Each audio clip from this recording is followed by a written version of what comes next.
kun vauva syntyy, niin hänellä on luontainen halu, kyky ja tarve kiinnittyä hänestä eniten huolehtivaan aikuiseen. Ja yleensä se on hänen oma vanhempansa.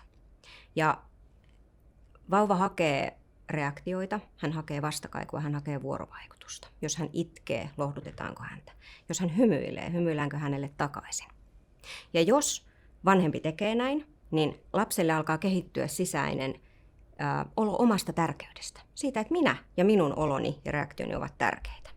Ja jos vanhempi käyttää haitallisesti esimerkiksi alkoholia tai muita päihteitä, niin ne sekoittaa aika voimakkaasti tätä suhdetta. Vanhemman viestit saattaa olla vähintäänkin ristiriitaisia. Vanhempi ei välttämättä pysty vastaamaan vauvan tarpeisiin.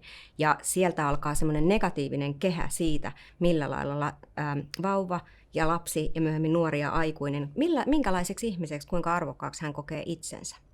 50%, suurin piirtein 50% meistä on turvallisesti kiintyneitä, joka tarkoittaa sitä, että aikuisena meidän ihmissuhteissa meillä on turvallista olla sekä lähellä että etäällä meidän läheisistä ihmisistä.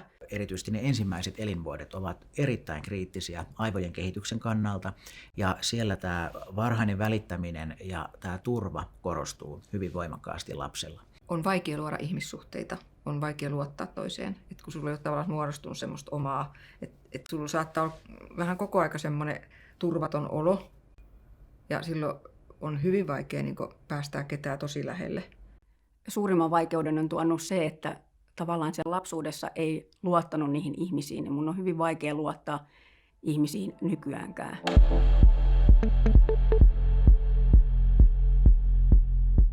Eli tavallaan koko ajan on sellainen stressitila päällä, että vaikka ei olisikaan mitään jotain riitatilannetta tai muuta, niin kun sä tiedät, että se on tulossa ja sä et tiedä milloin se tulee, niin se on niin kuin lapselle tosi stressaavaa, ja sitten kun se on kauhean ennakoimatonta. Silloin kun vanhempi juo liikaa, niin lapsen kannalta jollain lailla se ehkä ydinasia ja se keskeisin on se, että vanhempi muuttuu. Vanhempi ei ole enää se ihminen, josta lapsi tietää. Lapsi osaa ennakoida, hän tietää, miten vanhempi toimii. Eli siinä mielessä täytyy muistaa se, että lapsen kannalta voi olla vahingollista myös vähempikin juominen. Eli jos se, että tuttu ja turvallinen tietyllä tavalla toimiva vanhempi juo muutaman lasin ja muuttuu erilaiseksi, niin se voi olla lapselle hyvin hämmentävää. Ja lapselle se turvallisuuden tunne siellä omassa perheessä ja kotona se on todella tärkeä asia. Ja me ei ehkä aikuiset osata sitä aina ajatella, että miltä se meidän oleminen näyttäytyy sinne metrin korkeuteen. Lapset rupeaa murehtimaan sitä, että miten äiti pärjää, miten isä pärjää. Ja tietysti lapsen iästä hirveän paljon riippuu, että mitä kykenee ajattelemaan, mutta se, että lasten kannalta se puhumattomuus on niin kauhean haitallista, koska silloin lapset rupeaa synnyttää kaikenlaisia mielikuvia, että onko tämä nyt meidän vika, kun tässä näin tapahtuu, ja nyt äiti huutaa, isä huutaa, ja nyt ne taas tappelee, ja tavarat hajoaa, ja lapset piiloutuu ja suojautuu, ja muodostaa sen käsityksen, että me ollaan jotenkin varmaan tämä nyt aiheutettu. Isä joi viikonloppuisin, ja jotenkin mä kasvoin siihen kulttuuriin, että en mä koskaan silloin, ehkä mä kuvittelin aina, että pohjalainen mies on sellainen, että se joo viikonloppuisin koskenkorvaa ja sitten se vähän rikuneeraa. Eli saattaa olla vähän niin kuin semmoinen pahapäinen. Ja sitten varmaan se, että siellä niin kuin aika pienestä jo mulle tuli semmoinen, niin kuin, että mä tarkkailin ja seurailin tilanteita ja jotenkin olin huolissani niin kuin asioista. Et kyllähän mä sen niin kuin tajusin, että tämä ei ole ihan niin kuin jotenkin normaalia ja että monissa mun kavereiden perheissä ei juotu. Tai tämmöinen käsitys mulla ainakin on, että asuttiin semmoisella alueella, että ei hirveästi juotu. Niin kyllä mä huomasin, että me oltiin niin kuin erilaisia siinä.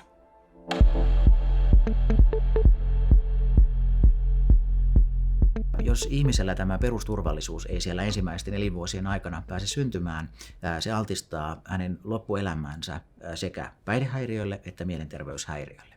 Ja se syy siinä takana on, että kun alkuvuosien aikana luodaan se perusturvallisuus ja sellainen tietynlaisten itsesäätelykykyjen pohja, niin elämässä kuitenkin jossain vaiheessa meistä kukin kohtaa karikkoja, jolloin niin mieliala, ahdistuneisuus saattavat vaihdella.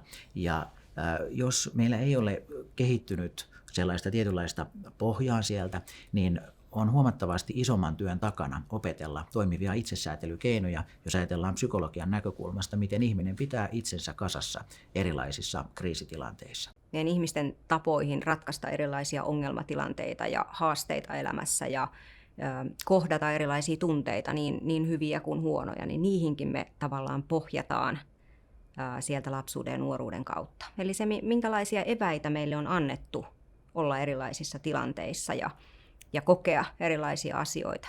Ja vaikka kuinka monikin ajattelee, että mä en koskaan ala itse juomaan ja mä en kyllä noin tee, niin se saattaa sitten kuitenkin ajautua siihen. Se on se malli, jonka on myös sieltä kotoa sitten saanut. Ja se on ehkä sitten se, mihin pikkuhiljaa voi ajautua.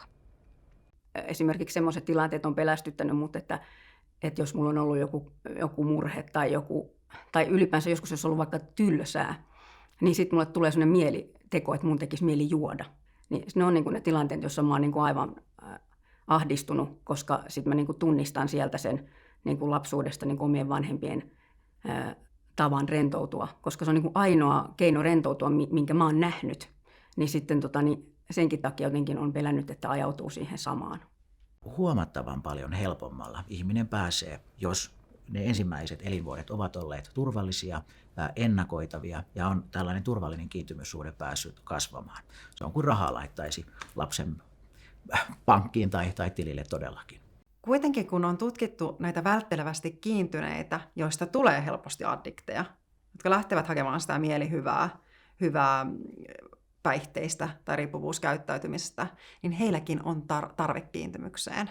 Et se ei pidä ihan paikkaansa, että kukaan on täysin välttelevä, vaan se kiintymysmalli on opittu varhaisessa vaiheessa. Silti sen kiintymysmallin alla on tarve kiintyä toiseen ihmiseen. Ja kun tämmöinen välttelevästä kiintymysmallista kärsivä ihminen lähtee toipumaan, sitä on todella hienoa katsoa, kun hän opettelee sietämään esimerkiksi turvallista parisuhdetta, turvallisia ihmissuhteita, tylsyyttä elämässä. Ja sitä kautta alkaa tuntemaan rauhaa ja hyvää oloa.